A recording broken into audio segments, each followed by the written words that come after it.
BruCast is back, baby. This BruCast episode is brought to you by the BruCast Store. Explore a store filled with awesome goodies from hoodies to t-shirts to mugs. We've got you covered. Stay in style with BruCast. Embrace the shock, set the trend. Visit now bru-cast.com/store. Link below. Alright, hi everyone, welcome back to BruCast. If it's your first time watching the show, make sure to like and subscribe. If you're listening on Spotify or Apple Podcasts, make sure to rank the show 5 stars. This will ensure that the podcast is recommended to even more people and allow me to do what I love doing, which is new episodes for you. BruCast is also on Instagram, X, TikTok, where we upload shorts with the highlights of the show. So follow now, BruCast on Instagram, X, and TikTok. Links on the description below. All right, so our guest today is Durrell DT. How are you doing, my friend? I'm doing well. Thank you for having me. Well, thank you so much for being here. It's a pleasure. Thank you. So I discovered you on YouTube. I've been watching some of your videos, and man, they are hilarious and informative, which I like. So they have both aspects.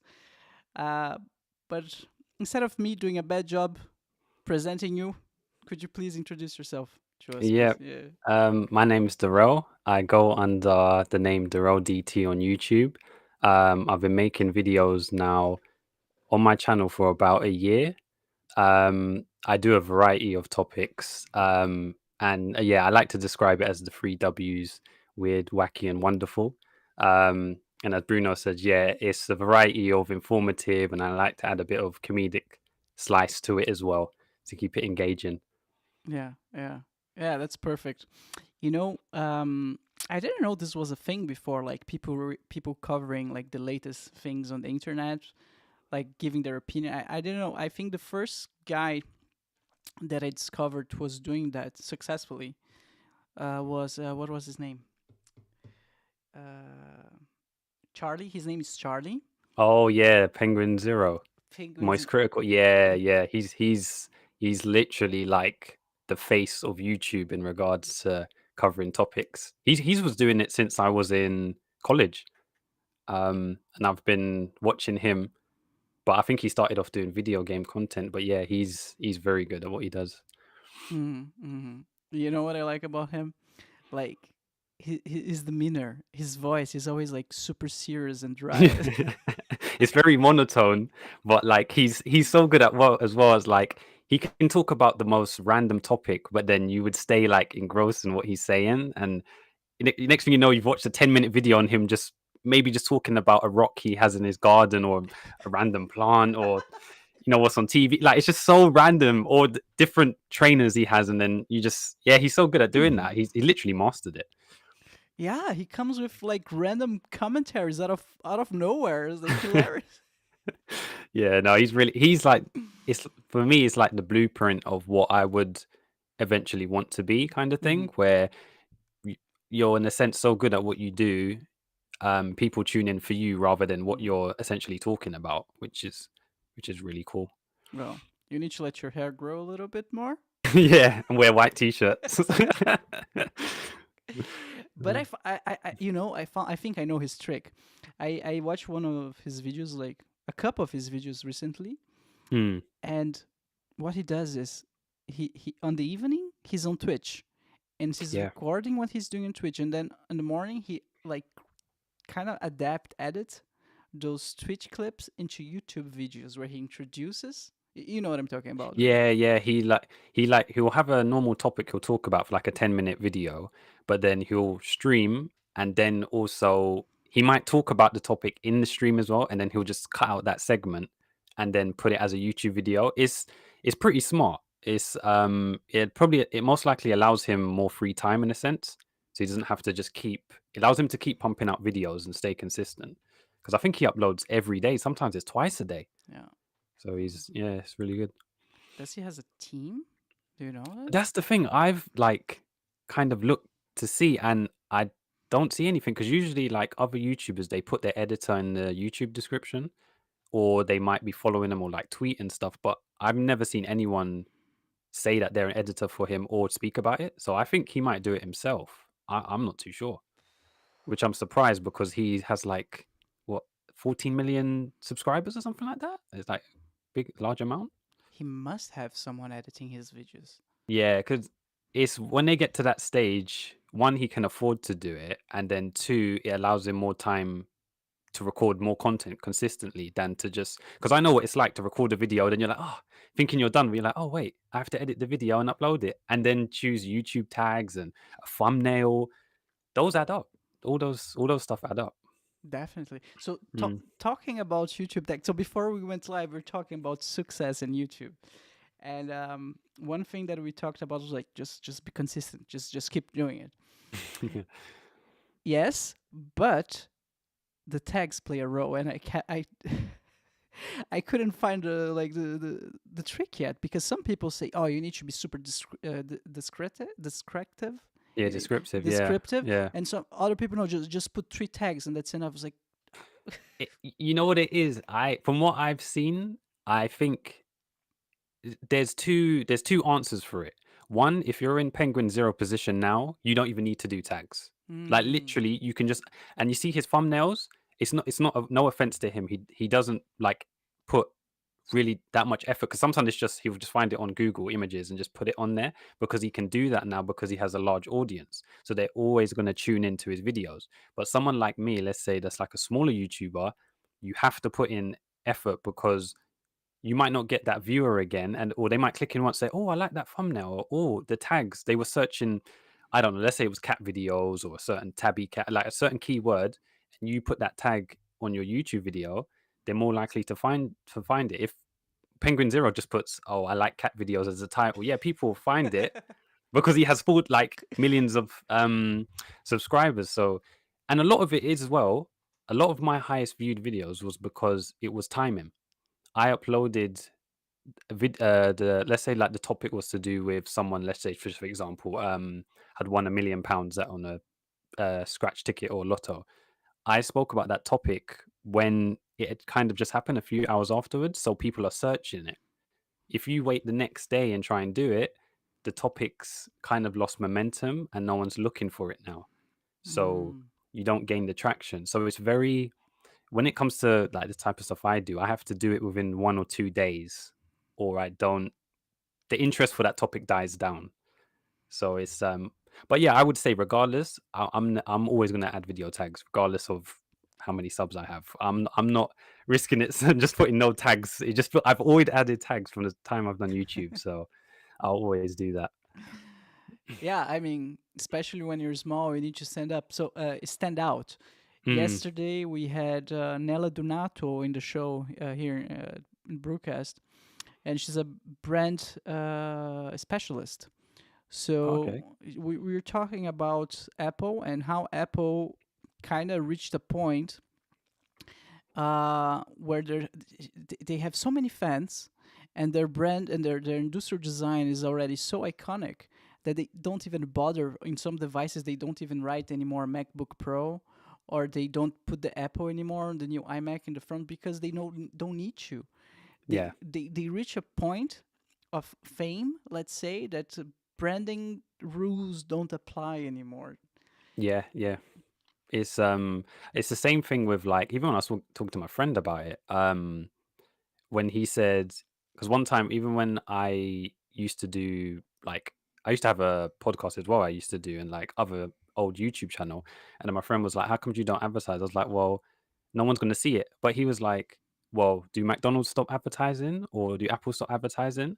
I was like, nah, they still do. They don't have to. But he's like, exactly. He's like, you should always do it. But because they're so big, they don't have to. They don't have to put that much effort because people associate the M with McDonald's. People associate the logo Apple with Apple Electronics. Like they're so big of a brand now, even like Google, they don't have to put the actual name of the product or what they're selling. Like even when like I'm talking to someone, I'm like, oh, they ask me a question. I say, I don't know, just Google it.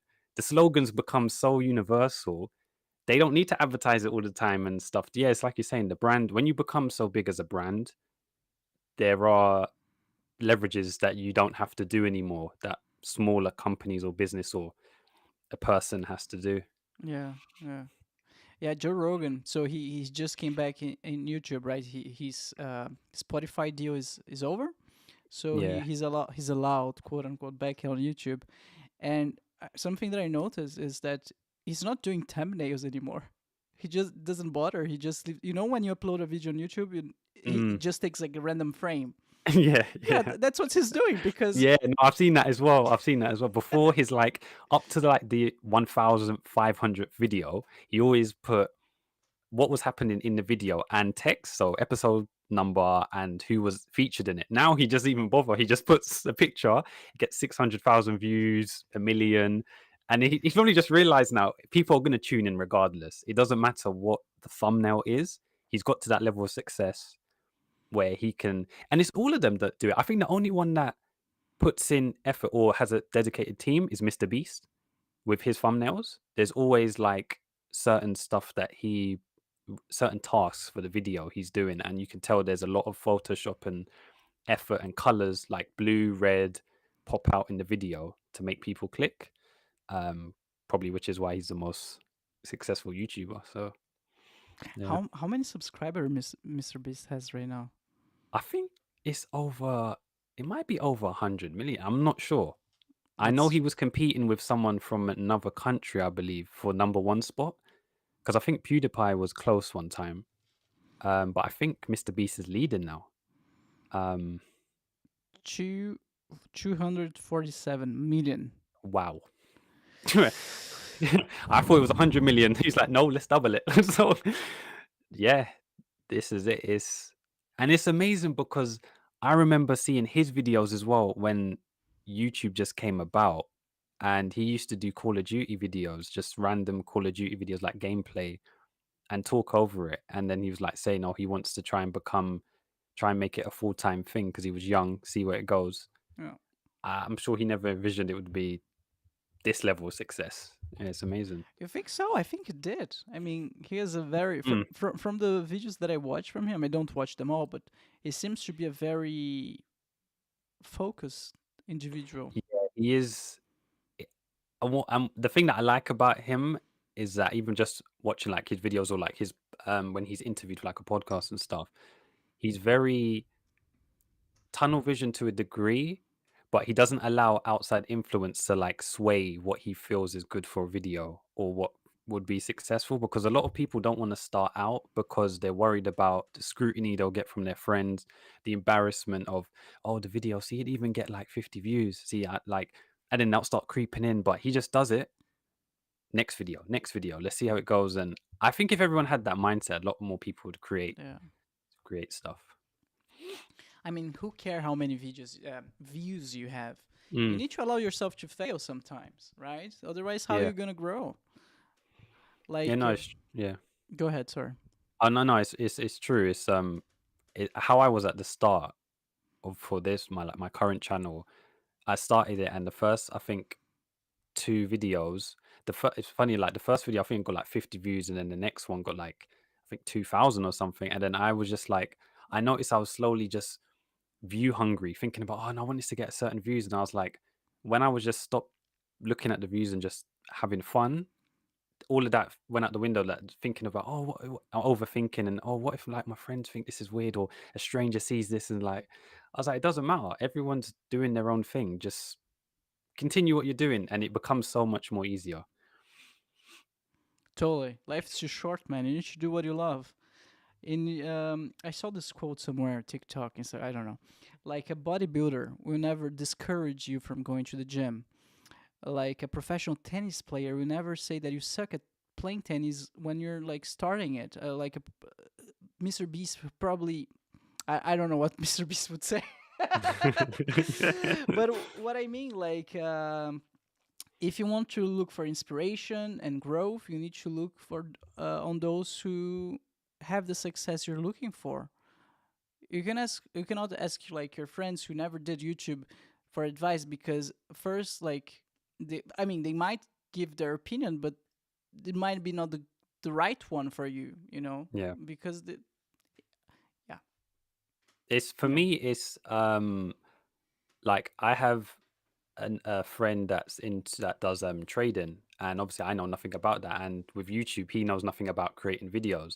And a lot of the time, I say to him like, I would sometimes say to him, if you just saw my thumbnail or the title, would you be enticed to click it? Mm-hmm. Or if you click the video in the first 10 seconds, are you engrossed to listen to it, or do you think like, should I have added a little effect or something, or should I have been straight to the point? And he tells me, and I like getting that feedback because it's someone that's not involved in the sector, but if they was a random person that would click, it gives me like it's basically I'm getting information, vital information that sometimes you'd have to pay for. I'm like, I've got friends that don't do this. Let me ask them, what do you think of this? Or it's sometimes good to get a second opinion, but at the same time, I know I'm still going to create the content I want, but I just want it to be engaging. So I sometimes just ask, oh yeah, what do you think of this? Cool. This video is good, that title's good. And a lot of the time I'm learning new things myself, like each video I'm trying to do, and even if it's just a different camera angle, I'm always trying to improve what I'm creating. Baby steps. Definitely, definitely. Yeah, totally. You need to accept feedback from people that you know, but you need to filter them. You need to know what you should adapt and listen and what not. Yeah, I totally agree Yeah. with you. Um, so Durrell, talking about YouTube and being a YouTuber, what pushed you into becoming YouTuber? um well, I'd have to go back, funny enough, to secondary school, because when YouTube first came out, I didn't make videos. I used to watch videos. This was during the time when PS3 kind of just came out. Mm-hmm. And then I had a friend called Ibrahim who used to play a game. There's Counter Strike Source, Yeah. and there's CS:GO, but he used to make videos on Counter Strike Source, like sniper videos, and he used to sync the kills he would get in the game to music, and it was all foreign to me. And I said to him, "How do you do that?" Like, and he's like, "Oh, I play on PC," because at the time I just played on console, and he was like, "Yeah, he has a gaming PC. He makes video in Sony Vegas Pro."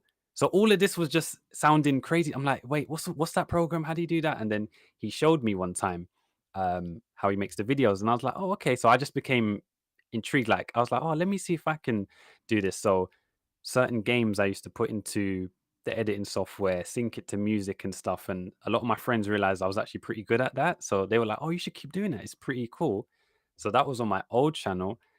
And then I was like, I used to see other YouTubers make like really high quality edits and stuff during the time Call of Duty was like really in its prime. And I was like, oh, making videos is like pretty fun. And then over time, I fell out of enjoyment to a degree of like just being a complete like video editor kind of stuff. And then I used to see, like I was saying, Penguin Zero talk about certain topics and stuff that I was like interested in as well and give his opinion. I, and a lot of my friends, well, I don't really think I'm like that funny, but a lot of my friends say, oh, like I'm like naturally funny kind of thing. And I was like, all right, cool. And then I saw the videos and I was like, you know what? Let me just try it. It's free. I don't have to pay for like YouTube. I was like, let me just do certain videos. And I just noticed over time, I kept like, even sometimes I'll be out and about in town and stuff. And I'll be thinking, oh, what's the next video I should make? Like, I'm thinking about YouTube even while I'm doing my everyday stuff. And then I was like, you know what? Let me just keep doing it, creating videos. And then my friend Ibrahim stopped making videos. So like none of my friends make videos like anymore from years, but they used to. They stopped as well. It's only just me that like still does it. So it's fun, but it can be like not lonely to a degree, but you don't have any of your peers doing have the same interests to a degree. So it's very you have to be like self motivate kind of thing and just keep persevering. But I find it fun. Like the day I probably stop finding it fun, then I'll stop. But I don't see that for a very long time. And it allows me to just be creative, um, and to just voice my opinion on stuff, which I think is really cool. So I keep doing it. Yeah. Yeah, that's Mm. amazing. And not only that, I guess you can also stay updated because uh, you need to look up for news, right? Yeah, it's because a lot of the stuff that I do is all I've become like very efficient using the editing software and Photoshop as well. So before it used to be, I used to see like now I use Adobe Premiere Pro. I used to use Sony Vegas Pro, but I use it Premiere Pro now. And that I found difficult, but now it's easy. I just know to drag it in, edit this and stuff, and a lot of it's trial and error. And I see what other YouTubers do, like their thumbnail. I sometimes I'll just scroll my subscription and see like a thumbnail that sticks out. I'm like, oh, why did that stick out? Oh, they made the face bigger, or they had the text that was in yellow that stands out better than purple. It's all these things you think of when you're creating content, but when you're not, you don't think of these stuff. You're just like, oh, it's Mhm. my favorite creator. So I'm always it's this with YouTube. It's like I'm just always learning. You're always trying to get better. Always trying to see what else you can do. You're pushing yourself to a degree, and yeah, I'm excited to see where it goes. Yeah, me too. Mm. Me too. I watched a couple of your videos yesterday, and I noticed the camera play that you're doing. Like camera's there, and then the camera angle is there. Like you're looking for it. Like it's a skill. Being a Mm, YouTuber is a skill, and you see that you're like you're pushing the boundary, right? You're trying to get somewhere. Okay, it would be, yeah, yeah, yeah. And that's another. it's Sorry, go ahead. oh, it's because when I first started out, I don't think I really like the editing wasn't as smooth, or it just wasn't as engaging kind of thing. Like I was some even just a minor thing where I would just have the video, and then I would always just have my face in the bottom right, and it wasn't really engaging. And I noticed when I was doing the main cuts where I showed the video, then I would show my face full screen, so it was keeping the viewer kind of engaged. Just even if it's 10 seconds longer, that's better than 10 seconds less. So I just try and keep it interactive to a degree, or like someone would miss out information if they wasn't watching. So I just try and keep it as engaging as possible. Hmm. Yeah. Well, talking about your videos, today I watched one of them. Was about, yeah, this one, the Alpha Male Boot Camp. Oh yeah. Bro, what the fuck? Could you explain to Yes. your listeners what the Because fuck is that? so that one was from I saw that on Twitter. I think yesterday. Yeah, I think yesterday morning. Because there's an account I follow called Dexerto that kind of essentially like the articles and the tweets they do. A lot of the times I talk about them as well because I find like they're quite funny or like informative.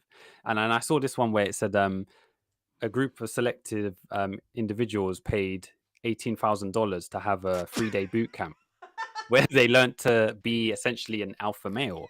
But I was like, £18,000, but this is a 3-day course. So I was like, wait, so that's $6,000 per day, per night, essentially.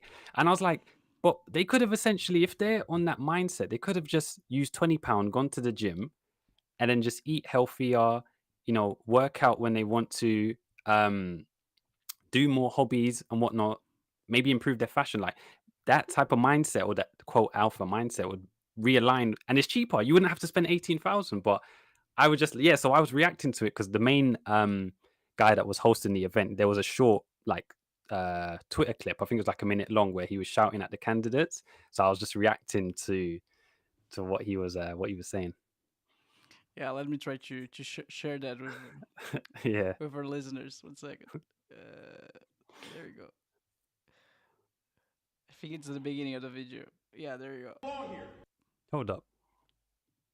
Why does this guy look like Oh, Pep Guardiola? Maybe this is his brother or something. But yeah. Soon as straight away, the alpha male boot camps involved being shouted at straight off. And I'll be dead. I'll take this fucking knife off my fucking waist. I can't see it from my and end, carve but I this know fucking what the tattoo video. off my yeah. fucking I know head it's. before I let you. Oh. Oh, damn. I thought it was showing up. Okay. Anyway, the guy's just going nuts with the knife and like punching the table and threatening everyone. Like, it's crazy. While I was watching it, I was imagining like those. How much did they pay again? 1,800 Yeah, $18,000. $18,000. Yeah, Just and to I converted it to pounds, and I think it's £14,000. So yeah, it's just slightly less than 5k. It's 5k a night essentially. So it's very bizarre. But I was just thinking, like I said, it's cheaper to just go to the gym. It's cheaper to go to the gym and just have a meal plan for the week. But like I said, some people might not be thinking about that. And like I said, if one of my friends said randomly they wanted to go to the Alpha Male Boot Camp, I'd think they're a bit crazy. I'd just say, bro, you could just work out. I'll go to the gym with you. I'll go to the gym with you, and then just eat better. Like it's yeah, a lot of my friends, like I said, they're doing the gym stuff and they're eating well and they're not losing out on $18,000. Yeah, but you don't you you don't get a alpha male certificate at the gym. Yeah, Come on, Durrell. exactly. Yeah. You can't use that in the job interview. Like, oh, well, I've got alpha male certificate now. So it's like, okay, right, yeah. Yeah, I don't know. I just feel like they have some dad issues. I don't know. I think it's, you know what I think? I think it's the rise of social media. I think it's the rise of social media in the sense where like Instagram and Twitter, where everything's very, a lot of people are looking for instant gratification kind of thing, where they see someone maybe doing better or has something better, whether a car, house, relationship, or whatever, money, and they just like, oh, they see it and think that it's an instant thing. So they want, essentially for them, I feel that they think this is kind of like a shortcut kind of thing where they become the better version of them. They're not even really thinking about the money, but it's like, no, you don't need to do that. Because I'm guarantee a lot of that footage is probably on YouTube anyway. They probably didn't even need to pay for the boot camp. It's probably on YouTube or someone that's already been there will just explain what it's about or self. Because that's even said in the video, there's a lot of self-help videos nowadays compared to when YouTube first came out. So like I said, I don't know. Maybe they just have money to splash and wanted to Yeah, have. but I don't think those folks who are going to the alpha male boot camp they are looking for some type of knowledge. I think they're looking for some type of experience. You know, they probably never went to the army, or if they went to, they miss it, and they just want to feel tough because they're not feeling tough enough in their real life. You know. Yeah, there was some comments I think on, I don't know if it was TikTok or Twitter, that was saying they could have maybe should have just joined the Navy then Yeah.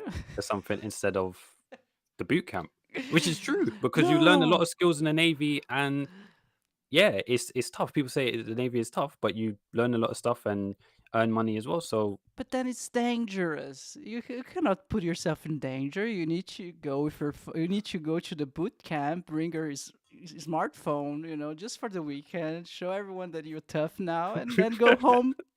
if they want danger, they should just go hiking when it's raining or something. I mean, that's dangerous enough. I mean, I've been hiking when it's raining. It is a bit dangerous.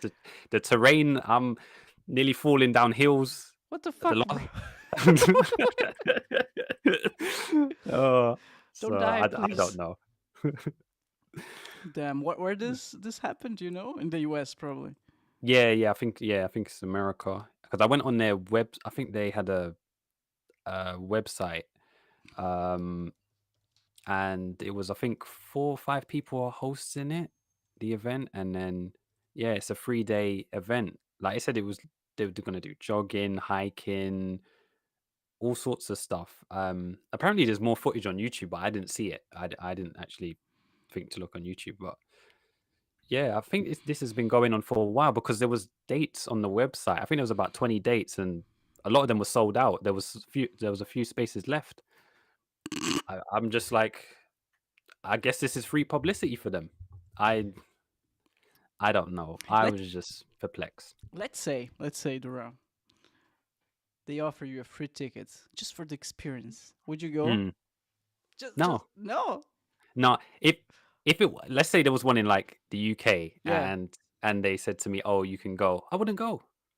I wouldn't go because I already know what is kind of essentially involving, and I don't need to be. It's not the case of, oh, the person, just because the person's shouting and whatnot, but you can do all of this stuff like yourself, working out, eating well. Like I don't need someone to be shouting at me and then essentially rinsing my wallet of $18,000. No, I was just like, no, I wouldn't go. And now, if it was like an actual like course or something, like learning a new skill or something where you have to pay Mm-hmm. that you can't learn anywhere else, fine. But nah, none of all of this stuff. Essentially, it's essentially a scam. Essentially, but it's the thin line of what people may think is. But I just don't. I just think you don't need to go on it. Personally, Mm-hmm. I wouldn't say it's a scam because you're getting something out of it. You yeah, that's know, true. Mm. even if it's shitty, you might not like it. It's not enough for what you're paying. It's Yeah. overpriced. But you know what is scam? Do you remember this guy who organized this festival in an island? What was that? Sorry, what did you say? There was a guy who organized this whole festival in an island. in the Oh yeah, I middle. think I heard about that. Yeah. Yeah, and he basically sold out all the tickets, invited all those teenagers to go to this island in the middle of nowhere, with the promise of meeting all those great artists. I don't remember the lineup, but it was like Mm. some amazing, incredible lineup, and everyone bought it. It was like, okay, we're going, we're gonna camp there, we're gonna spend the whole weekend, something like that. And then the whole world flew to that island just to be greeted with absolutely nothing. Yeah. You know what it is as well? It's when the person hosting it is extremely confident and they're guaranteeing you something that you'll get at the end of it that sounds so far-fetched, but like you want that and you're just thinking, you know what? Let's just see. And I think I did hear about it. There was another one as well where there was something about people going to the desert in America. I think they was hosting some event or something, but essentially the people didn't get what they wanted. I can't remember what it was. I didn't do a video on it though, but yeah, there's been a lot of stuff where Fire pe- Festival. oh, okay. Burning Man. Scammers try to cash in on Burning Man. This one is on the desert. Oh yeah, yeah, I think yeah, I heard about that one, I think. So inexpensive, no fuss Burning Man tickets for sale online. Just one problem: they are fake. Burning Man tickets don't grow on trees. So guys, be smart with your money and don't go to weird events. Come on, do your Yeah, research. it's not good at all. I don't know, like I said, I don't know what it is where it's whether it's like I said, the social media stuff where a lot of things are just easy to post and make it seem glamorous and whatnot. It's kind of like the I spoke about this on my channel, the Charlie and the Chocolate Factory, the one in Oh yeah. Scotland. And it was the event looked like he hosted it at the back in the back of a warehouse. And I was like, what is going on here? Like, in theory, it sounded good. Like, oh wow, a Charlie and the Chocolate Factory themed event, but the event was horrendous. Um, yeah, I couldn't believe it. It was yeah, it was bad. It was bad. Like the leaflet, he was using AI generated images of like Charlie and the Chocolate Factory, and I think the price of it was decent. But then when people turned up and their families, the event looked so makeshift and low budget. It was they wanted refunds and stuff, and but yeah, apparently the guy hosting it was getting into arguments at the end of the event. But I'm like, you're in the wrong. You said you was gonna host something that was high quality, world class, and what they got was terrible. So I said as well, if that event was, let's say that event was converted into a food, that restaurant would have been shut down. It was awful. It was it was awful. The only thing I felt sorry for the children because the young children probably their parents probably told them, oh, we're going to this event. They've seen the films and whatnot, and they're like, okay, excited, and then what they went to was basically a warehouse. Yeah. I think they got like 3 jelly beans each kid. So it Yeah, was they something. got 2 jelly beans and half a cup of lemon and half a cup of lemonade. And I was like, listen, there was better rations in World War II because I don't know how you're getting that's horrendous. Not even like a big box of chocolate or Cadbury's. Like, yeah, even if they had individual boxes of Cadbury's and gave it to the children, that's okay. But 2 jelly beans. I'm like, no way. That's outrageous. They must have kept all the profit. They kept all the profit and tried to do a runner. I think that's what us when he noticed that he wouldn't get all the material and stuff. That what was his plan? Come on. Yeah, because I read that also he has books on Amazon, but he used AI, so all of it is like AI generated. So a lot of the stuff that he's doing business wise is not authentic. A lot of it is AI generated, or like I said, when he's hosting this event, it's just so low budget, and he tried to obviously like scammed families out of money for this event, and he tried to get away with it. But he recently done a documentary as well. I think he got interviewed on the news. Um, Really? yeah, recently as well. But I saw the video, but it looked like he was fake crying. You know, when you're just trying to force cry to get sympathy. But I was like, no, you're only crying now because you got found out. What So, is his name? oh, I can't. I remember it from my channel. It was a very simple. I think I put it in my YouTube description on the video, It but I was can't remember his name. Bill something, right? Yeah, Bill. Oh, flip. Yes, Bill Bill something. Wonka. Bill. I don't know. Let's see on the your channel. Yeah. Okay, so Durrell. Let's see. Oh, Willy Wonka I'm looking Experience for it. Organizer speaks out. Yeah, that's the one. Billy Cool. Not that mm. cool, Billy Cool. Not at all. Not at all. Oh man. It's yeah, he just wanted to make a quick buck or warehouse in yeah, scam people out of money. So yeah. Where was that? It wasn't in the US In again? Glasgow. Glasgow. Yeah, in Scotland. Ooh.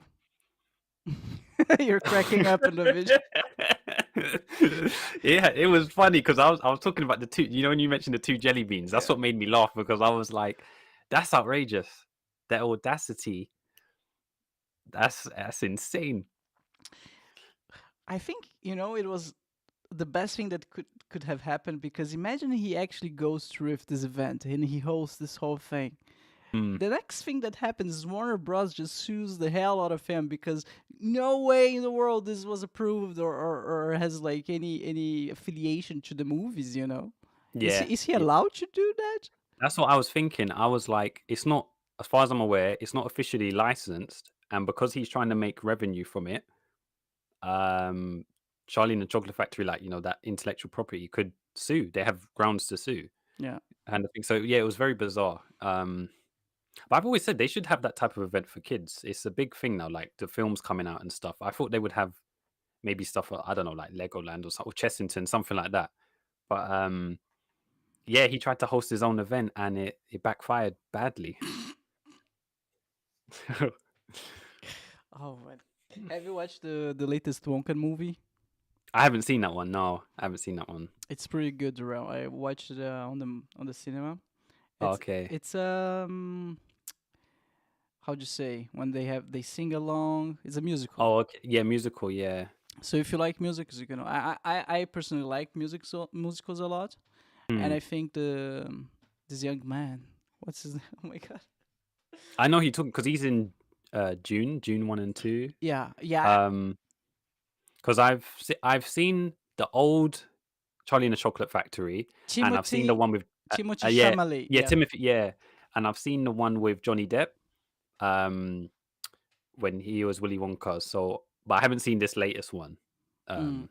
Yeah, I think it was my favorite.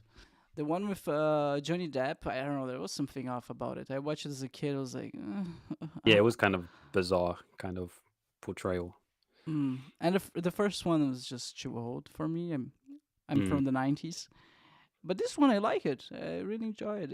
And without giving any spoilers, it's not part of the same universe. It's kind of like a new Willy Wonka in a new direction, basically. Yeah. Yeah. Oh, talking about Tim Burton, I just watched before our podcast started. There's a new Beetlejuice movie coming out. Did you know that? Oh yeah. Funny enough, I actually watched the older one on TV the other day. It was on TV the other day, and I watched it. Yeah, I heard there's a new one coming out. A lot of like Hollywood and stuff, they're doing like remakes of older films and stuff. Like even Gladiator, I think Gladiator 2 or something's coming out. What? And the first film came out years ago with the other actor, but Kurt he's not Russell? in this film. Yeah, like I think Denzel Washington's gonna be in this one, and some other people. It's yeah, it's bizarre. Gladiator Yeah. 2. Yeah. What? Come on. From the same director, Ridley Scott. I think he directed the first one as well. Damn. Oh, Pedro Pascal is okay. It's gonna be a hit. I love Pedro Pascal. Yeah, Pedro's good. Oh my god. Like the first film's like a classic, so I was like, okay, they're never gonna make a sequel. It ended like perfectly, but then I heard they're making a number 2. I was like, okay, how's that working? I got no idea, but Are you a fan of the first one?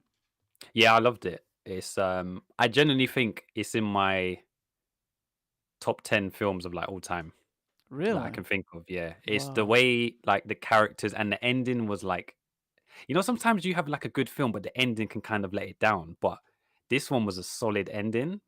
and it's like it ended so well. It doesn't need a sequel. Like you can't really have one. So I was just when I heard number two, I was thinking maybe it's a prequel or something, but I think it's continuation kind of thing. I don't know. I mean, the actor is still alive. I mean, the main guy.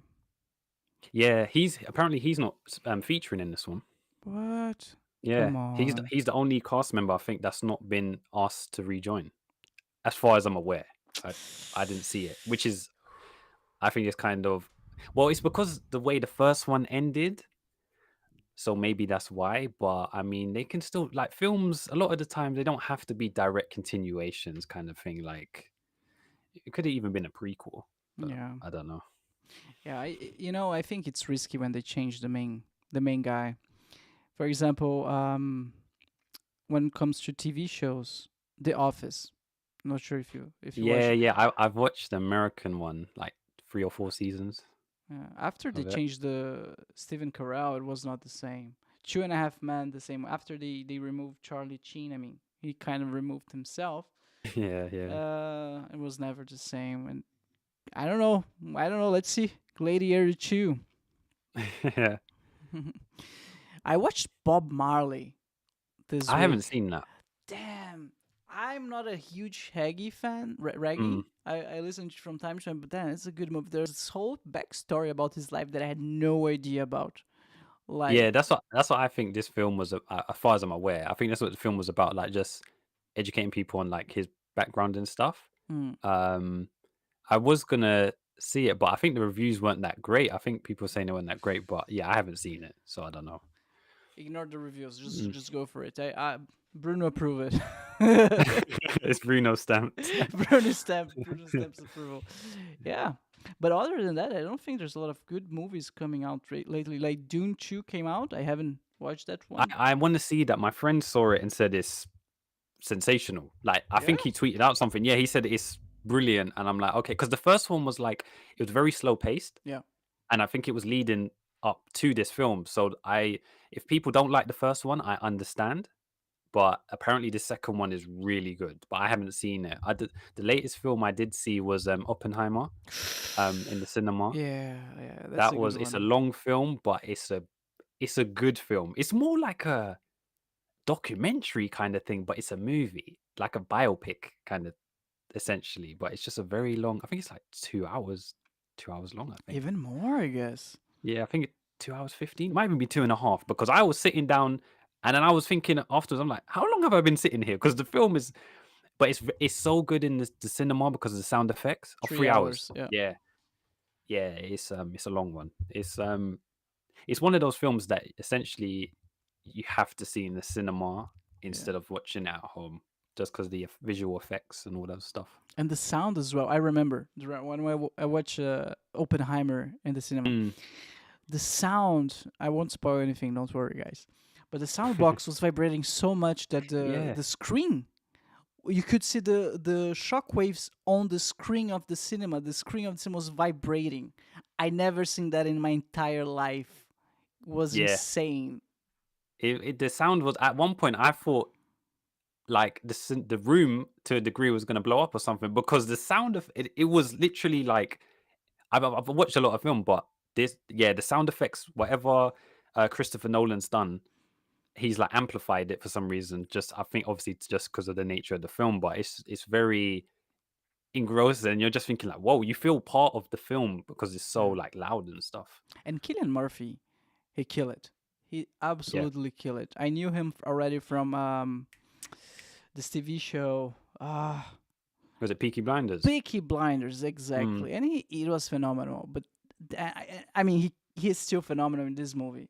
The guy's amazing. Yeah, he's a very good actor. He's like, it's one of those ones where he like, it's not even like he's playing a role. He puts himself in the role Yeah. as well, and you just feel like you're watching. Yeah, it's like you feel like you're watching real life. There's certain actors that are just so good, you don't really see them. You see the character. Yeah.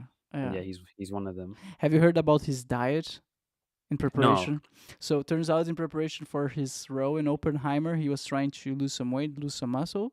And I think he tried to adapt what the real Oppenheimer was eating and drinking at the time. So he was basically just smoking, drinking coffee, and eating like three three beans per day, something like that.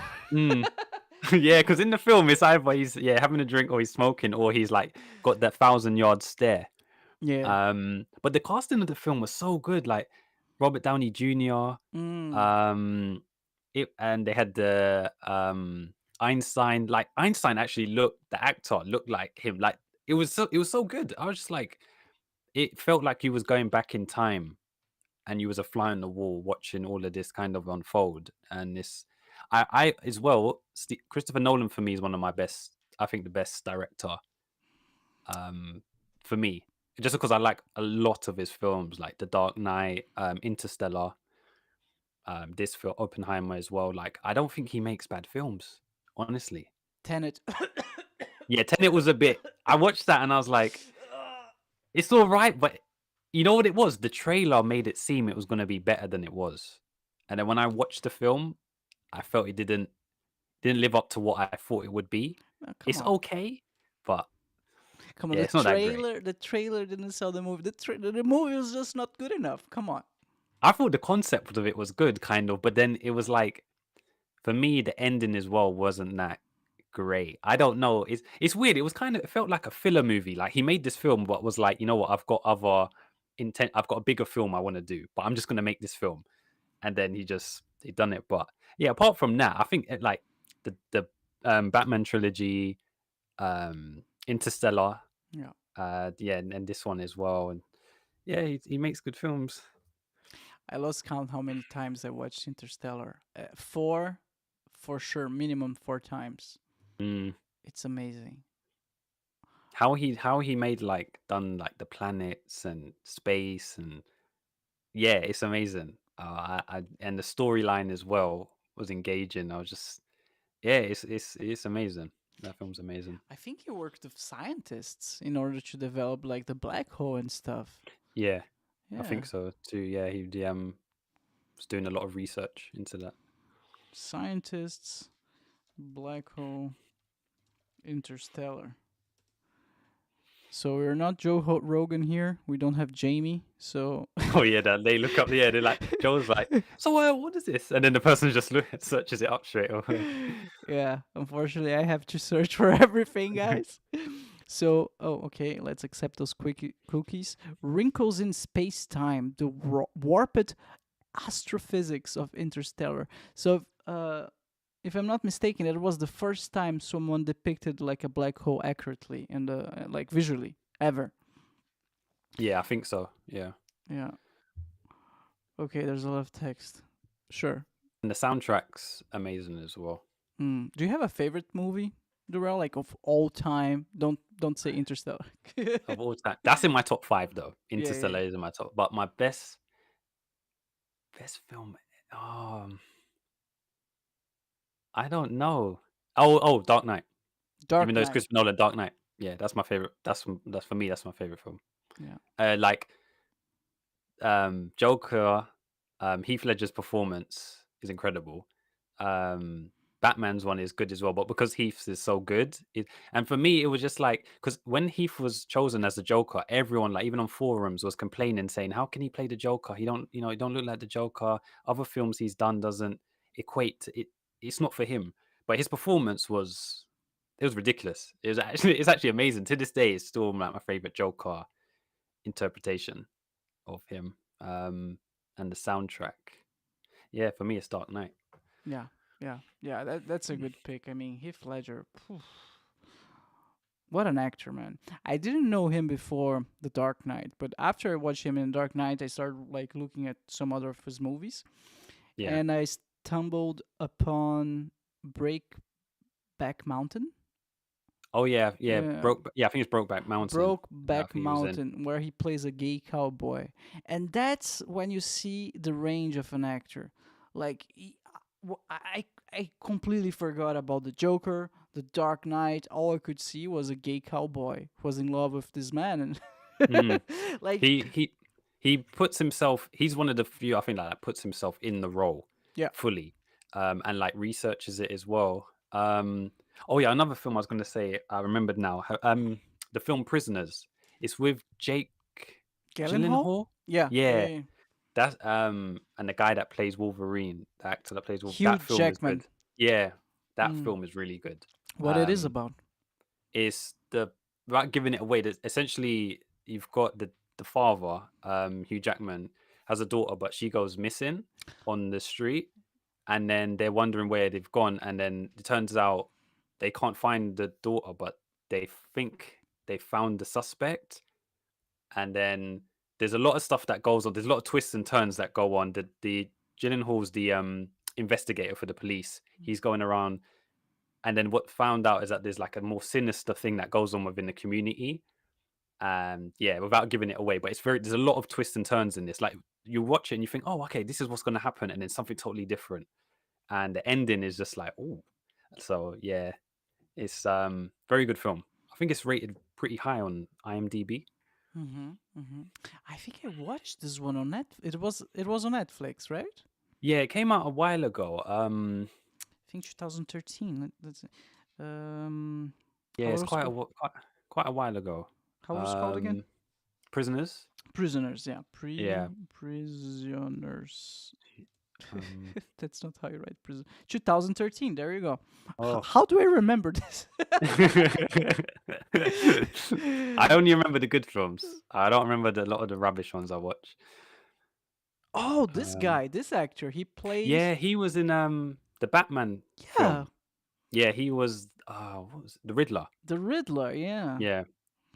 Paul Dano. He's the Riddler in the new Batman movie. Damn, that's another good one. Yeah, I like that. Yeah, that film was good. That film was All right, solid. Durrell. If you keep talking about movies, we're gonna spend the whole podcast talking about.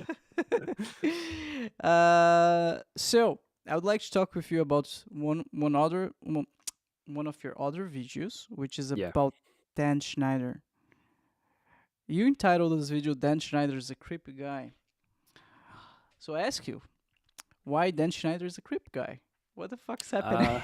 So long story short, he was the producer for a lot of the Nickelodeon shows, but what was found out was that he would have the children actors at the time. One of them was Ariana Grande, like doing like a lot of them. It's very weird because he had a weird thing with feet. So a lot of the time he would have the children always showing their feet when it had nothing to do with the script. He would take photos of them as well without like consent kind of thing, without obviously parents knowing, or it wasn't even when the people like the adults on set were like, why is this being done? And he would have them saying like doing certain innuendos in the TV show that was just inappropriate for children. It wasn't needed, and he tried to pass it off as like creative. And then when he got found out, when obviously it's come out and people have spoken out, like I think Drake Bell, I think that's his name. From Drake and Josh. Yeah, from Yeah, Drake and Josh. yeah. They're saying because there was another producer who got jailed that I think was doing inappropriate stuff. He got jailed, and I think Drake from Drake and Josh was the victim, I believe. So a lot of the environment was extremely toxic and shouldn't have been going on. And there was a documentary that came out, I think, a few days ago, where one of the I think adults now that used to be, I think, on set was interviewing Schneider, excuse me, and he was just basically passing. He wasn't really sorry. He was just like passing it off, like saying, "Yeah, I did that. It was embarrassing. I shouldn't have done that." And it didn't really show that he was like genuinely had any remorse, kind of to a degree, what he's done, and he hasn't gone to the victims to apologize or try to amend anything. So it was a very bizarre thing that's been going on. And obviously, when I mentioned the stuff about he had some infatuation with feet, apparently the Nickelodeon logo back then was a foot. Because So you of can't him? make it. No. It was just an orange foot logo, but it was a foot, and people thought nothing of it. Like, but then now they're piecing all the stuff together. They're like, what's going on? Like, it's just weird. It's very weird. And but you hear about all these like weird stuff in Hollywood and producers and stuff where nothing's ever just normal on a TV set or a movie set. There's always like allegations or stuff that come out, and it's weird. Yeah, it's Hollywood and that type of environment seems to be very, very weird, So to he say was the least. taking pictures of children's feet, the actors and the stuff. Yeah, actor without their consent? yeah. As far as we know, he was just doing that, and those were for his private like pictures, whatever. It's not like he was using them and then they were like for the promotion of a show or something. You know what I mean? Like something. It's just like he's taking them, and that didn't need to be done. So their parents didn't know, and all that type of weird stuff. And yeah, there's so much more, but I didn't cover. There's so much more that was going on, but yeah, it was just because I heard rumors about these stuff. I think from last year, but because no one came out to talk about it, like the actors at the time, it was just passed off as just rumors. And yeah, that's just what happens on TV show sets. But no, it's not. Those types of stuff shouldn't be going on. So Yeah, especially with kids around. Come on, you don't do those sexual stuff. Come on, mm, if you have your fetish, that's great. Do it behind closed door with adults who consent to it, right? yeah, Damn. So for how long did you work at Nickelodeon? Do you know? I think it was. I think for those shows, I think it was for like 5 years. But he was recently, I think, producing another show for Nickelodeon. But I think it just finished this year. So even though these allegations was going on, he was still allowed to work and stuff. So That's creepy. That's yeah, that's creepy. And as you said, it's not the first creepy story from this genre that I hear coming out of Hollywood. I don't want to generalize, of course. I'm sure there's like bad apples in every type of profession, right? mm, And same way there are good cops, bad cops. There's good Hollywood producers. There's bad Hollywood producers. But it's not the first time I hear this type of story. yeah. It seems to be kind of frequent when it Yeah, really shouldn't be. It's just like, oh, another one. Like it's and to a degree, that's why it is good the rise of social media as well, because it allows people to voice their opinion and share it to the world instantly when something crazy is going. Because back then, social media wasn't really a thing. So when yeah, these type of stuff was going on, it's like, no, be quiet. Or oh, what was going on as well? When people spoke out, they were saying their career would be threatened. So if like the adults on the set was saying this is a bit inappropriate or weird, their careers were kind of threatened. Like you wouldn't really work again. So that's why it was very silent back then. But I think now, because the environment social media is with, it allows more people to speak out, and when something is shouldn't be going on is going on. yeah, yeah. Damn. Phew. Isn't the Me Too movement from Hollywood? It came from this. Yeah, that I think that came about 2018 or 9. I'm not sure. It might have been 2020. It's a recent kind of thing, but yeah, that the Me Too movement type of thing came about. You know who I think was the first one that got quotation hit with the Me Too. Who? Um, you know the brother. You know Spider-Man 3, the actor that plays Goblin, Green Goblin. I know Not his not face. the old guy, the son. Oh yeah.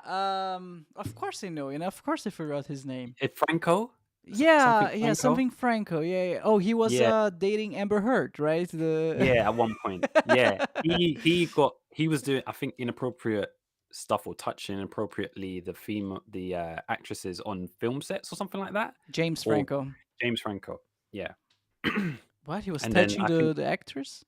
yeah, I think there was like either it was girl. I think it was, sorry, it was women that was going for roles in movies, and I think he was moving inappropriate with them and whatnot, and that had come out. I think he was one of the first where the Me Too movement got momentum, I believe, because that was the first one kind of I had heard of.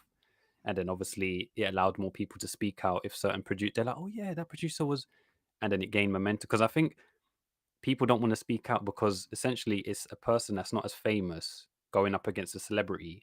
The celebrity has money, better lawyers, and it makes it, even though the victim telling the truth, they have a better defense, and it just makes it where the person doesn't want to go against the celeb.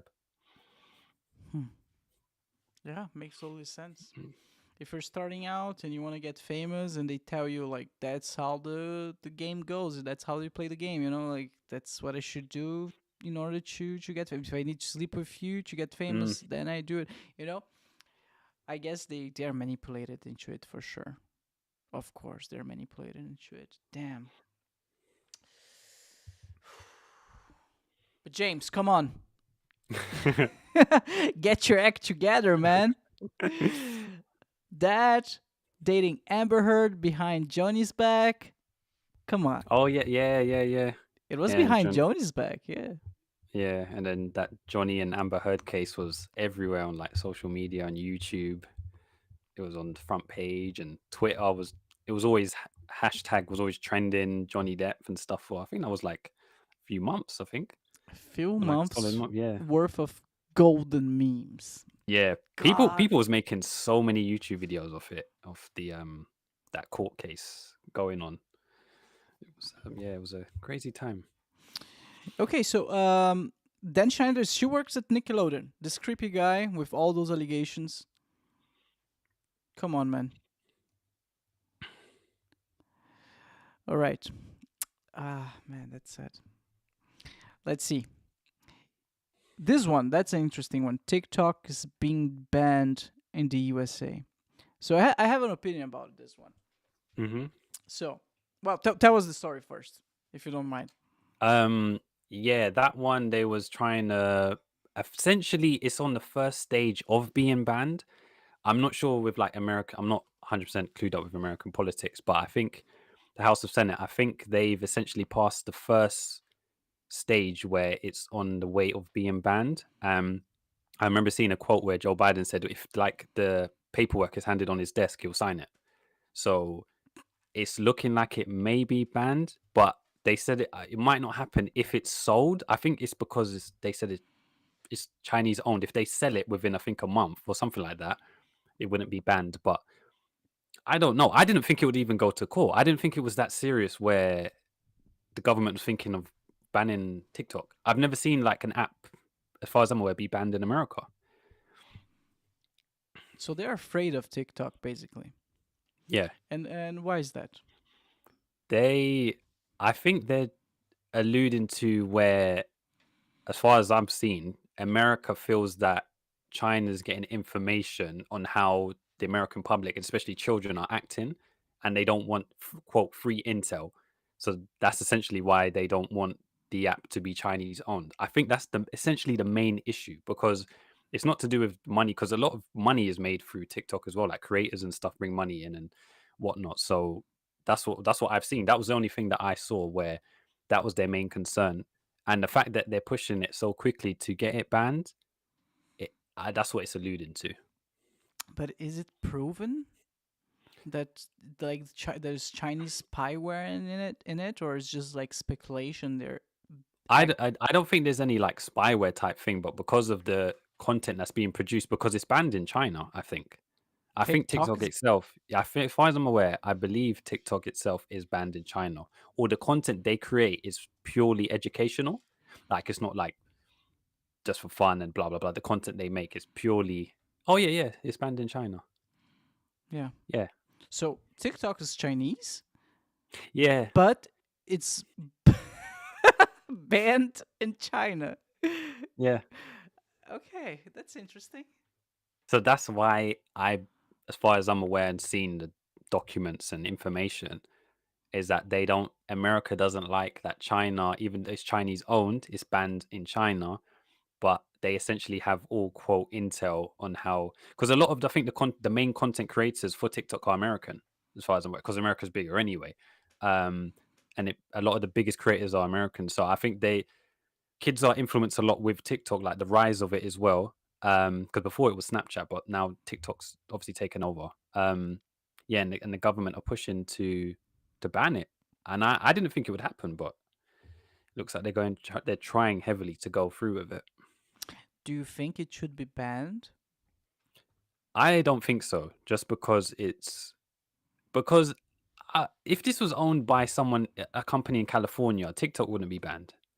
It's just essentially they're not like outright saying it, but America's just essentially because it's Chinese owned and it's banned over there.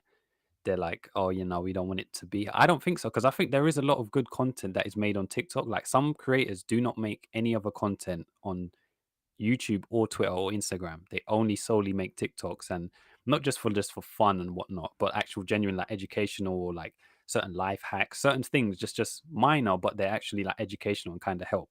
Or like there's a lot of the stuff I notice creators make where people go like, if you're thinking of going to a restaurant in a city you're going to visit for a weekend, you're not sure where to eat. A lot of people make reviews on TikTok. They don't do it on YouTube or Instagram. They do quick like short little minute. This is what's good, blah blah blah. But obviously, they think that there's a more heinous thing being used or behind the scenes, and they want it banned. I don't think it should be banned, me personally. Hmm. Because who's to say just because America, like YouTube's owned by Google, doesn't mean it's not heinous as well? Like they have all our information.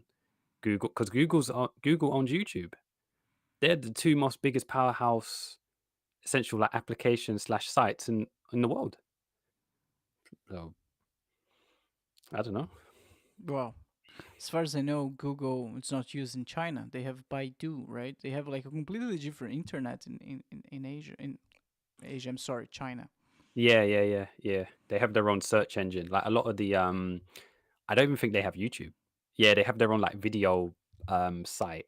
And yeah, it's a search engines. They don't have TikTok. Yeah, different search engines and video websites. Hmm. So I think that's what maybe the government's trying to do here. Maybe make it a more quote balanced playing field where they're like, okay, if our stuff banned over there, then we'll maybe ban it here. But I think that's bad for the American public. I don't know, but they'll probably just end up making YouTube shorts. Yeah. Well, the way I see it is like TikTok is a tool. Like a car, you can drive your car into a crowd of people and kill everyone, or you can just go travel and mind your own business and have a happy life, right? Yeah. And TikTok, as you mentioned, I'm sure there's a. I never seen it. I'm gonna be honest with you, Durrell. I never seen those educational TikTok videos or people reviewing food, but I'm sure they Yeah. exist. And so you can go in there and just look for those things, or you can go in there as a 13-year-old and just see butts every day Mm, and lower your attention span. yeah. So I see the good and I see the bad. I don't necessarily think banning it would be a solution because as we're talking here, there's the good side as well, like any other tool. Mm. Um, I don't know what the correct solution for it would be. I think it's just maybe they should just have maybe better censorship on there, like how YouTube is as well, because YouTube is very Mm, thorough where you're not even in thumbnails, you're not allowed to imply like nudity or a firearm or something like that, as long as it's not like educational or whatever, as long as it's educational. But and like I said, the free strike thing where you can't upload copyrighted music, because I think even TikTok now, a lot of the record labels are removing themselves from TikTok, so a lot of creators can't use copyrighted music now, um either to do with the licensing or so on or so forth. Like the records labels don't like that, so the fact they're losing support that way as well is, I don't think stuff should be banned, because if we do that now, we're going to go down the slippery slope of what is now bannable now, what certain websites are bannable, freedom of speech, like that's all going to come into play essentially. And like I said, everyone should have freedom of speech, but it doesn't mean what you say doesn't have consequences. But I don't think it should be banned. There's worse stuff going on. I don't think TikTok is the thing that should be the main priority. Banning it in America, like, but because it's I hardly use TikTok. It's just a lot. My mum usually just sends me TikTok videos. I don't really use it. She just sends me loads all the time. But I'm just like, I don't use TikTok. you know what Uh, should be banned? Facebook. That should yeah, be. yeah. Facebook's rubbish now. When I was in school, Facebook was the site, but there's better stuff now. For me, I think the ultimate two is YouTube and Twitter. Like if the other sites went, it wouldn't be that bad. You would still get your news. You could still create content. You could still listen to podcasts. Like Mhm, those two are such to me, a powerhouse. Like Instagram, good for pictures, but you can do that with Twitter. mhm. Like there's YouTube and Twitter are so they can coincide so well. And let's say those two went, and you only had Instagram and TikTok. Then we could have a conversation and say, you know what, no, bring back the other two. So Yeah. yeah, I've never been that big of a fan of TikTok, but I don't want it. I don't want it banned. Yeah, they all have their place because I mean, you're making fun of TikTok, make fun of Facebook, but they all have their niches and people who enjoy them. You know, Yeah. let me. I mean, yeah, yeah. Why not? Why can't we all coexist in peace? Yeah. Oh man, you know something that I noticed yesterday that I have a Threads account for some reason. Oh yeah, yeah. I had one, and I think I posted like 3 things. And you know what was funny? I'll be honest, I've never seen this before as well. Everyone that was posting on Instagram Threads for Mm-hmm. the first, or I don't know now because I haven't checked it out. Um, everything was positive. It was so different to Twitter. Like everyone was posting positive stuff, like how their day's going. Like even if it was just like a big opinion, it was always like positive. There was nothing. There was no like swearing. There was no nudity. There was nothing. But then when you go onto Twitter, you don't know what you're gonna see. Like it's a lot of it's negativity, Mm-hmm. really outrageous. People just trying to rage bait. Like it was so different, and I think that's a good part. Like I said, there's pros and cons with so many of these sites. Yeah, yeah, yeah. But yeah, for me, I just think YouTube and Twitter. But obviously for me, I'm biased. But I just think YouTube it's been going on for like 10+ years. Like it's just so good. Mm-hmm. It's evolved over time. Yeah, the good thing about Twitter now is that since Elon Musk took over, he implemented this monetization plan. Apparently, a lot of content creators are actually getting money from their tweets now, something that Yeah, never happened before. And as a content creator myself, I see this as one of the major influences of being in a platform. I mean, the reason why I'm streaming on YouTube right now and not on something else is because I can monetize. How do you say it in English? yeah, Monetize. monetization. Yeah, I have. monetize it. I can monetize it. I could not do that on TikTok. Sorry, Twitter. A couple Yeah, months ago, so I never even bothered creating like my BruCast there. So I think his move is smart, and people who are a fan of X or TikTok, fuck, I'm mixing it up all up throughout. yeah, People who are a fan of Twitter or X, they'll stay even they'll stay even longer there. They'll stay there yeah. That because of those. I think that was the main intention that Elon Musk done when he implemented monetization, because he wanted creators to stay on the platform and to keep posting. Yeah, And it gives creators an incentive to want to keep tweeting. As long as you've got a big enough following, you're eligible to earn money on there. And I think that's a good thing that he added. And he added, I think you're allowed to add like your crypto address and whatnot. So if someone wanted to just donate to you or something, you can have it in your profile and stuff. So a lot of the stuff that he's implemented is good, and it is kind of future proof kind of thing. And it's true. It's all good creating content, but at that time you want to be credited for what you create and be able to make some money here and there. It's a cool thing. I think Twitter should have had that ages ago, but maybe the landscape wasn't suitable then. yeah. I think I was never a huge Twitter user, but from what I know, the landscape was radically different. Yeah, it was. Yeah. Yeah. um yeah, a lot of it now is there's much more users on it now, and it is very the media use it a lot, like journalists, news corporations and stuff, politicians, celebs. Like when they want to connect with people, like journalists want to tweet out stuff, or celebs want to connect with fans, they a lot of the time it's either Instagram or Twitter. Yeah. They just quickly use and tweet something out. Yeah, yeah. I read somewhere that Elon Musk's plan for Twitter or X is to be the everything app. It's the everything app. So they implemented monetization. They implemented what else? I don't know what else they implemented. I'm sure someone know about it more than I do, but I heard somewhere that the next step is to be able to transfer money to someone. I might be completely wrong, but they're like trying to include even more features every time.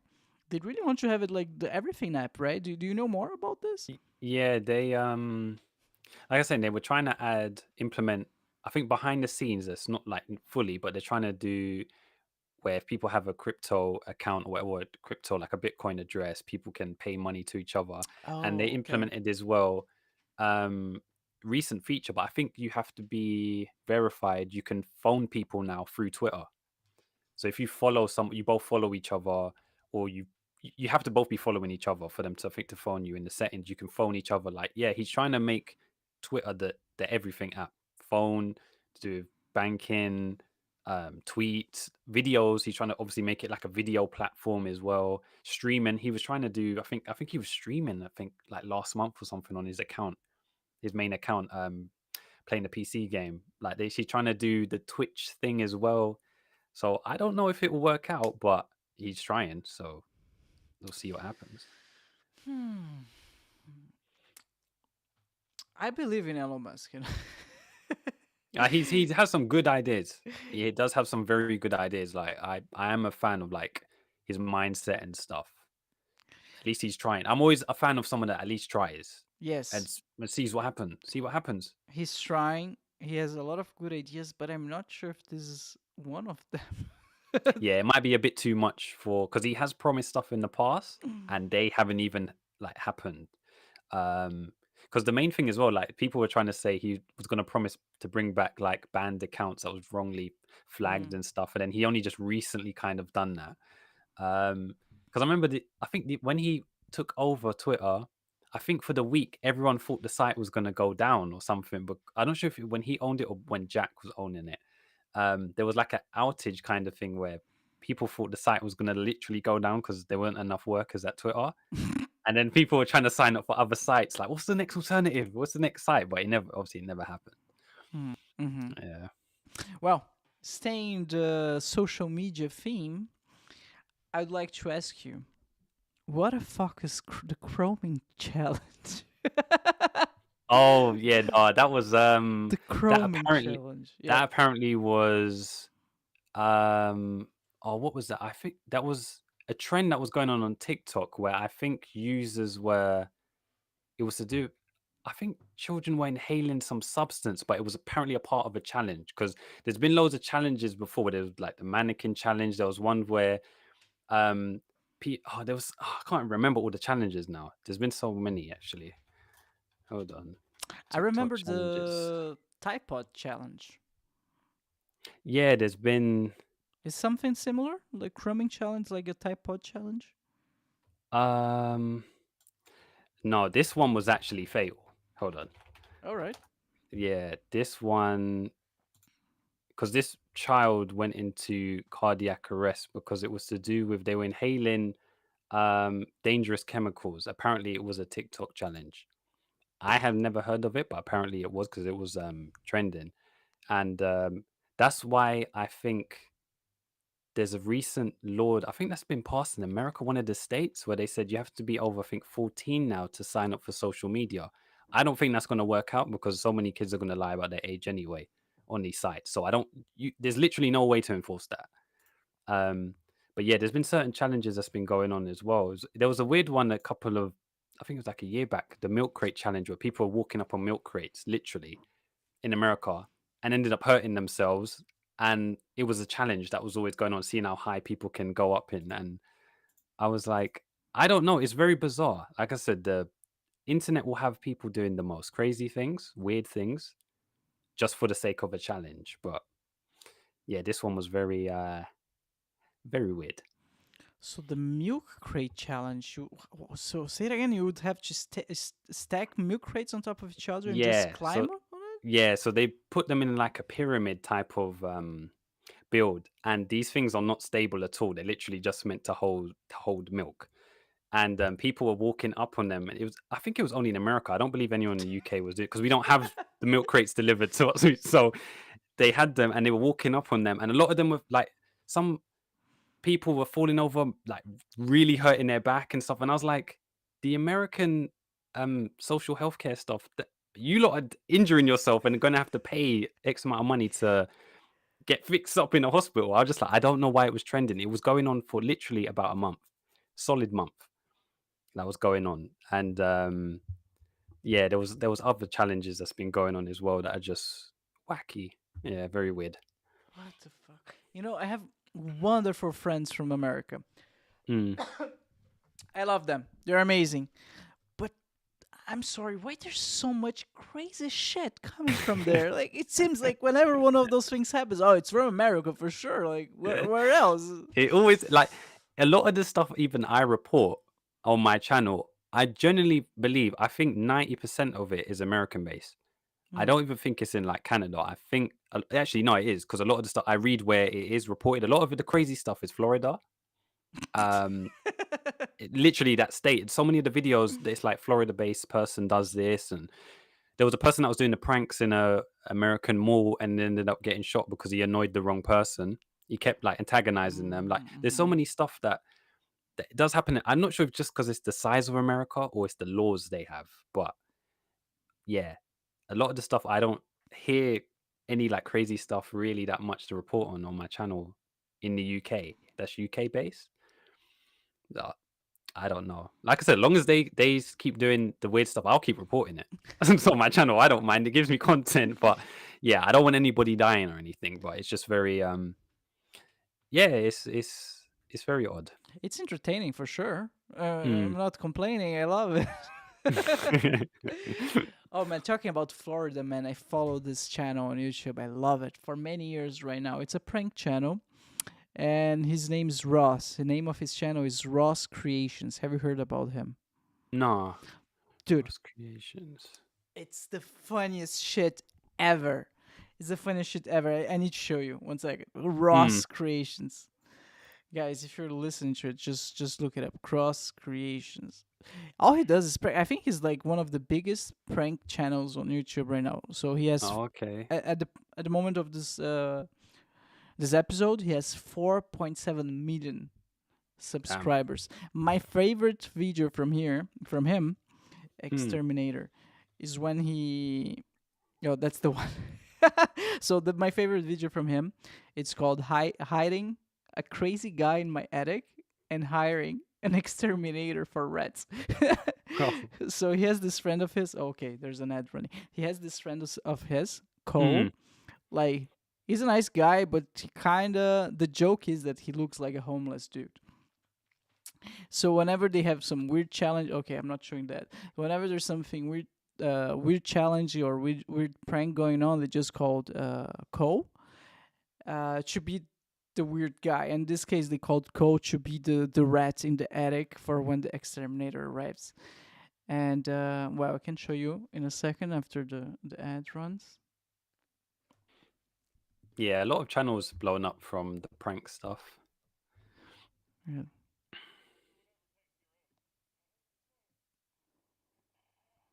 Oh wow.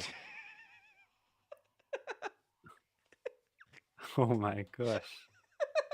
If I was the exterminator, I would have been freaked. I'd be like, wait, what's going on?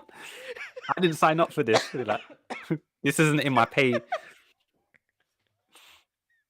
That's crazy. Yeah, okay. Oh, I just noticed I was not sharing the screen this whole time. That's stupid. Anyway. Whew. There you go. Oh my gosh. I have no words. That's all. That's all I have to say. I love it. Yeah, and guess where it's from? Let me guess. America? Is this Well, America? it's from Florida, yeah. Oh yeah, yeah. I don't know. They have a lot of creative stuff and a lot of weird individuals, but creative individuals at the same time. It's literally split in the middle. Yeah, yeah. Do you have a favorite YouTube ever? Not necessarily a Um, prank channel. Favorite YouTuber? Not necessarily. It's just those that I base like I see what they do and then I'm like, oh, okay, that's cool. Like Penguin Zero. Yeah. Let me see on my one. There's a guy called Pegasus that kind of does the same thing as me. Oh. But he's a pretty big channel um, called Pegasus, and there's another guy called Some Ordinary Gamers. He's kind of like Penguin Zero as well, but he just speaks about he's Canadian though. He just speaks about topics and stuff as well, whether it's gaming, technology, um, all of those type of stuff. Yeah, Mm-hmm. and he's pretty popular. So it's mostly those, but I don't necessarily watch that many videos as I used to. Um, yeah, I'd mostly just like see what people are talking about. If certain topics are trending, then I would speak about it as well. Mm-hmm. Um, yeah. So, your main source of news and trending topics is YouTube. Um, it's it's Twitter Mm. and this and a site called Dexerto. Dexerto. But they have a Twitter account, so they basically the stuff that they put on their website basically on Twitter anyway. Um, but yeah, they talk about entertainment, sports. Well, I don't talk about sports, but yeah, entertainment, YouTube, Twitch, those type of like topics that trending and then I would see it and I'm like, oh, okay, that's be something cool to talk about. Mm-hmm. And sometimes I search it up on YouTube to see who else is talking about because sometimes because of like my size of my channel, if I try and talk about something new that's not really trending, it wouldn't get any views kind of thing. Because a lot of Mm. my videos, some of them that got over like 1,000 views, a lot of the time it was trending heavily on Twitter as well and on YouTube. And I just managed to, it was just timing, made the video at the time and it done, those videos done pretty well. That's interesting. So, if you had to choose between a trending topic and a topic that you are more interesting, which is more interesting for you, and you're more interested by it, would you rather choose the one that? I the thing is I'm actually split in the middle. I don't mind a lot of the time the trending stuff I would talk about anyway. Because I'm like, oh, Mm-hmm. that's quite funny. Or like I'm like, you know what, that's pretty cool. Like a lot of this some of the videos I've done where I know it wasn't trending, I still done it anyway because I was like, I wanted to upload because I don't really like leaving more than like a 2 day gap now. Mm-hmm. 2 or 3 day gap, 3 at most, not uploading. So I'm actually in between. I don't mind. Mm-hmm. A lot of the stuff I that are trending, I would talk about anyway. The stuff that I do like, I still upload them. But that only happens a lot of the time where, let's say it's a slow news day, there's nothing really cool trending entertainment wise. Then I would talk about just what I want to, kind of thing. It's I know it's not going to get views, but I'm like, you know what? I'm going to upload. I'm going to talk about this. And sometimes, because yeah, I have a person that used to watch my old channel as well, and they live in New Zealand, but a lot of the times that person checks out my videos. So it's like the fact that I have someone that's halfway across the road that still like watches my content is just cool in itself, even though it's like one person. Like I'm like, that's cool. Mm-hmm. It's a nice feeling. Yeah, for sure. Mm. I mean, you start getting fans, right? You already have a 400 reaching 500. That's you're having fans for sure. You start having fans for sure. This number I'm Mm, around 200 something, and I already have like I don't know how many fans, but one or two for sure. But yeah. it feels good. It's rewarding. Like someone appreciates what you're doing. So if you're listening, my dear fan, I love you. We appreciate everyone. We It's appreciate it. because it's very hard to.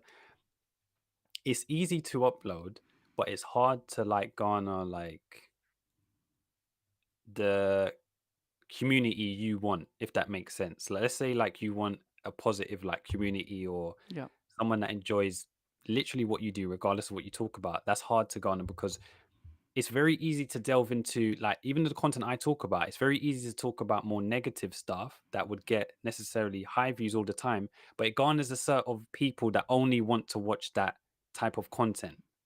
If I'm talking about like if my videos are kind of based off reaction to like pranks, they only want to see that content now. And then when I try and delve into something else, you're never going to see them again because they just subscribe just solely for that what you create, that type of product that you create. But because I'm kind of doing all over the place, I know it may be bad, but I feel comfortable doing that because it's the stuff I want to talk about. Yeah. So if I gain fans along the way, that's a positive. But I know for me, one day I'm talking about something else, the next day I'm talking about this. It's never just that designated thing. But yeah, if I was like, let's say my channel was only based off building Legos, then yeah, you're going to build a niche of Lego enjoyers and you probably get a lot of views and stuff. But that's what you want to do. But I never wanted to pin myself down because I talk about topics. I never wanted to pin myself to just one topic.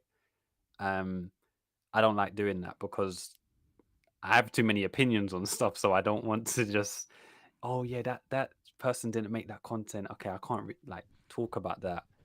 Like, no, I always want to be varied in what I create. Mm-hmm. Yeah, varied and also up to date, right? Whatever's Yeah, trending, balance with what you like.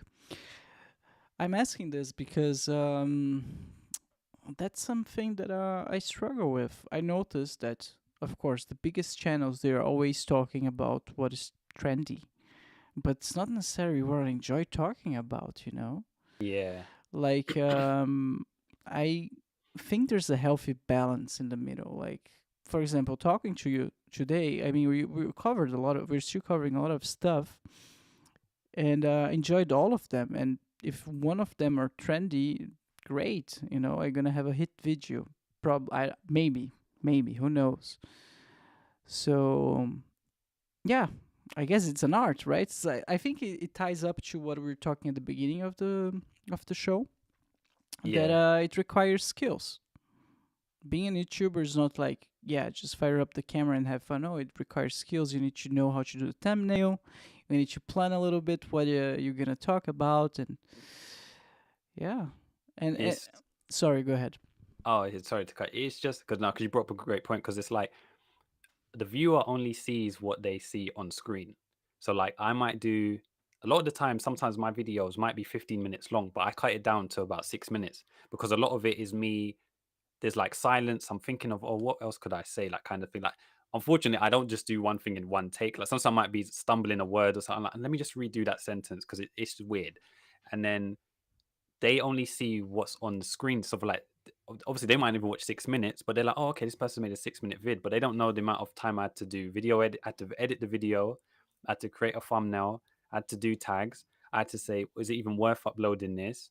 The time that I'm uploading it, if I'm sharing it, there's so many factors that go into play as a like content creator, well, for YouTube or even Twitch or whatever that, and a lot of it you're not well, for me, I'd like get support, but a lot of it you're not really going to get support. It's just you have to do what you want to do because it's a very bizarre thing, like creating content. Not literally, you're probably going to find more people that don't create content that do. So when you explain, even explaining it to just someone random, or they might even make YouTube videos, but they don't do what you do. Like if they do podcasts or like talking, they might do just like I said, reviewing restaurants or showing Yeah, Lego collection. Like they might think, oh, that's weird. Why does he talk about topics that's already on the news? What's the point? Who wants to watch that? Well, there is an audience for it.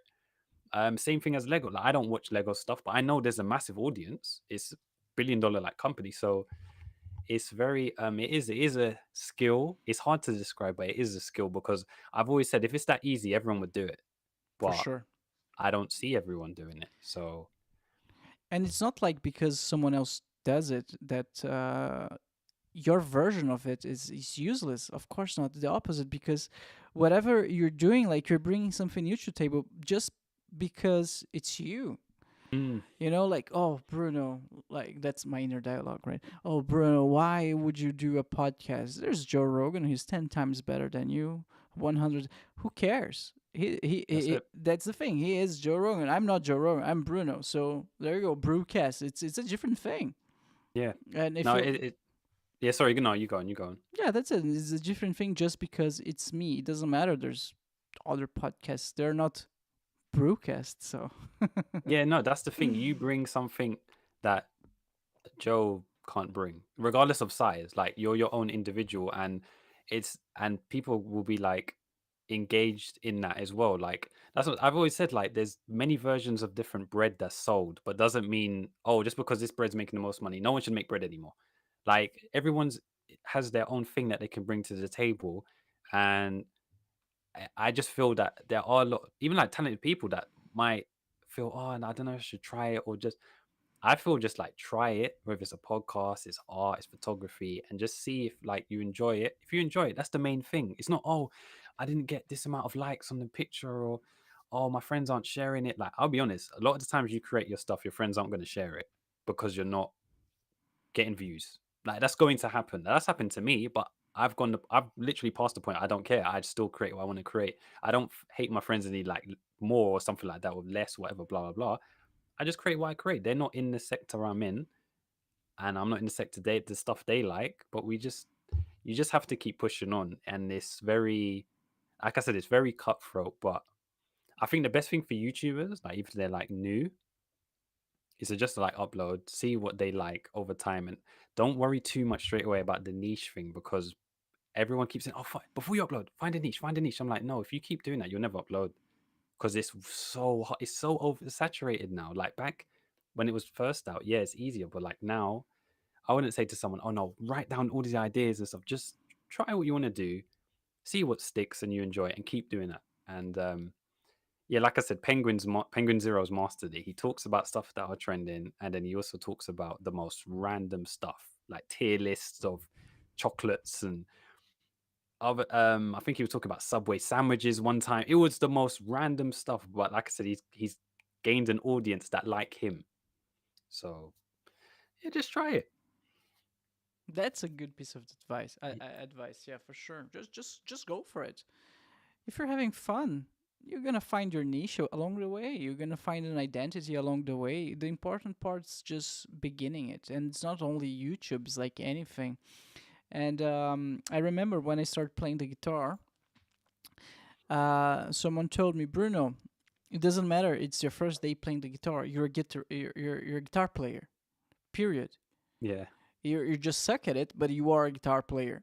And that mentality really helped me. Like, I suck, but I am a guitar player and I'm getting better at it. So progress over perfection. And same thing with YouTube. The first time I made BruCast, you can go back to episode number 1. I had no idea what I was doing in Durrell. I just literally turned on the camera, called a friend to have a chat. Like, it was like 480p, something like that. The mic I was using, my monitor's mic, was horrible, but it's like, it doesn't matter. My mindset now is I'm a podcaster. yeah, you And are. Yeah. I'm just suck at it, and it doesn't matter because that's how you get better. Just start it. No, you're better than the people that aren't doing it. So you're really better than majority of people. Like, so but a lot of people don't have that mindset. A lot of them is, oh, I'm starting out, it's not popping, and I'm not like Joe Rogan, so let me stop. I'm like, Joe Rogan didn't stop when he first started. He was like everyone else, but he kept doing it. And now look at him, he's laughing. He doesn't need to do the pod because he's, signed contracts and all that stuff, millions. But yeah, it's like if everyone had stopped, there would be no like notable people in their field. It's just, but yeah, it's trying it, but it's hard to explain it to people that not create content, because they're just like, nah, man, I just don't want to do it. And then when you actually delve into why, it's because they don't want to get judged. A lot of it is because they don't want to get judged. They sound bad to say, but it's like because they feel embarrassed about putting themselves out there. But I'm like, it's life. You're gonna get judged on everything. And, like, you're not gonna make friends with everyone, but that's the way life goes, and you feel better for it to being true to yourself, and just try and just enjoy it. Like you said as well, Bruno. Like, you're not here forever, so just do what you want to do. You're not hurting no one. Yeah, man. You just live once. Follow your dreams. And, Mm. and something that I remember, like, the people who always say, "I could have done that," never does shit. Yeah, they're like, oh, I wish I could have done that. I was like, yeah, you could have, but you wasn't. Like, deep down, you wasn't going to. It's just, nah. I don't know. And the thing is, I feel, because I've got one of my friends as well who was like doing streaming, but has stopped streaming for now. But I feel he had like talent for streaming on Twitch, but he's kind of he's kind we're very similar, but we're different at the same time, because he's like a big perfectionist, where if Mm. something doesn't work out straight away, he does kind of like not get angry at himself, but he's like frustrated that he wants me to be perfect. But I'm what I've realized now, I think it's like sometimes you have to embrace the imperfections. Like, you're gonna know that it's not gonna be perfect all the time, You may always be like frustrated that it's not perfect, but just embrace that. Like you can't always be thinking, oh, this is going to be 100 videos are going to be perfect. They're going to be 1,000 views every single time. Like, no, that just doesn't happen. Um, it's okay. But it's, I don't know. It's a very, it's a kind of a deep thing where the person themselves have to get past those barriers kind of thing. Because we've spoken about it so many times, but there's only so much I could say or they could say to me to like motivate them kind of thing. So yeah, I just like I said, my bottom line is I just like everyone that I want everyone to create something. I know it sounds crazy. I want everyone to create something, whether it's online or art or that book they wanted to do, like something, just something. Photography. I, Just try I, it. I don't think everyone should create. If you knew the people that I know, I don't think everyone should. Why? Where this mindset comes from? Why do you believe that? I just think because I do think there's a lot of like talented people, but they haven't. A lot of it is because what I've delved it down to is that it's judgment. I keep going back to that because, like, even just think about it. If it wasn't judgment, more people would do it, and Mm-hmm. then in turn, by you doing it, you then potentially can make money from it. But because people are like, oh no, I'm not really sure. Like, it's kind of embarrassing. I'm like, everything you start out is embarrassing. Like, even think about it as a child learning to walk. You're falling over majority of the time, or like learning like you speak more languages like than me. Like you have a skill set that other some people just don't want to do because it's like embarrassing, or they feel like, oh no, it takes too much time. But everything takes time. It's not I don't know, people feel like they see them online, even like KSI, the YouTuber. Mm-hmm. He was doing vids when I was in college, and he was seen as the weird kid, like making. I think he's not from Leeds. I think he's from Leeds or something. But it's like that type of videos no one in his area was making, and like FIFA videos. And now look at him, like millionaire, of making FIFA videos in his room. It's just, I don't know. It's just I like doing what I'm doing, and I don't get this thing now where I'm not looking down on anyone that doesn't do it. Like, oh no, you should do it now. Do it, make content. But I've gone past the stage now where I don't actually like care of like the judgment stuff. When I first started, I was, but I'm not bothered anymore. It's I've become so used to. It's weird. It sounds weird saying like if I get a comment on my video now, I'm more surprised that people actually took their time to watch the video because I'm like, I expect to not get support because I do it for a while and it's still a weird feeling to me because it's like, bro, someone actually took their time to watch my video or like the video. It's like, okay, that's cool. Then when you're new, yeah, you don't get that support. So I don't know. I did used to have a podcast as well, but I did it during lockdown and then I stopped. So I just do YouTube. Don't you miss the podcast format? I do because it allows me to ramble on more on topics. If that makes sense. Because with YouTube it has to be like one topic basically, but Concise, yeah. concise, yeah. But with podcast format, I can go on for as long as I want to, and I have a variety of topics. It was very fun. Sometimes like my longest episode was like an hour, and then sometimes my shortest one was like half an hour. But it was yeah, it was like I said, the viewer that watches me, Chris, he like lives in New Zealand. He was always tuning. He messaged me one time on Instagram and said, "Oh yeah, do you still do the podcast?" I was like, "Oh no, I've stopped." And then his because when they had the Spotify Wrapped at the end of the year, when you could have what podcast you watch the most and what music you listen to, my like pod was at the top, and I was surprised. I just did it for fun. I just think people just do what they want for fun. Yeah. Yeah. Yeah, beautiful. Let's end it there. So, Durrell, do you have any final remarks, or let's put it this way: do you have any advice for young aspiring YouTubers? I think basically Um, what you just said, right? Just yeah, what I just said, I'll yeah. just summarize. It's just don't overthink. Try not to overthink it. Just upload what you want to upload, and eventually you'll find what you enjoy the most, and then obviously just stick with that and continue up. Just be consistent. A lot of it as well is being consistent with what you enjoy. Even if it's like you said, it's once one upload every month. At least stick with that. Don't do like the two uploads a month and then you have like a big gap of nothing and then you upload because I think like even the algorithm now, it values more consistency over not necessarily quality. You still want that as well, but a lot of it's consistency and just being in the rotation of, oh, this YouTube account is uploaded. So just stay consistent with what you're doing and just try not to overthink it. And if you can do that, you'll be all right. Perfect. Durrell, thank you so much for being a part of BruCast. It has been an honor. I really enjoy your videos. Keep it up. Consistency, man. Thank you. I'll try. I won't let you down.